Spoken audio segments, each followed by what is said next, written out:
যখন দেখবেন বৃষ্টি হচ্ছে তখন দোয়া করবেন, দোয়া কবুল হবে ইনশাআল্লাহ। দোয়া করার আগে একবার বলবেন আলহামদুলিল্লাহ, কমপক্ষে একবার বলবেন আলহামদুলিল্লাহ রাব্বিল আলামিন, একবার কমপক্ষে।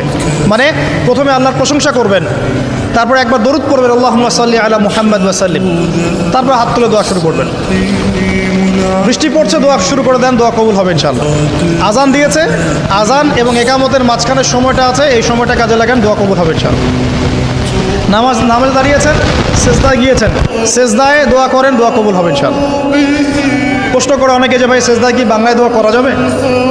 হ্যাঁ যাবে, যদি আপনার নামাজটা নফল নামাজ হয়। কোন নামাজ হয়? ফরজ নামাজে করবেন না, নফল নামাজে করতে পারেন ইনশাআল্লাহ। সেজদায় বান্দা আল্লাহর সবচেয়ে কাছাকাছি থাকে, এই সময়ে বেশি বেশি দোয়া করতে রাসূল সাল্লাল্লাহু আলাইহি ওয়াসাল্লাম তাগিদ দিয়েছেন। দোয়া করলে ডাইরেক্ট কবুল হবে ইনশাআল্লাহ। পিতা মাতার খেদমত করে দোয়া করেন, দোয়া কবুল হবে ইনশাআল্লাহ।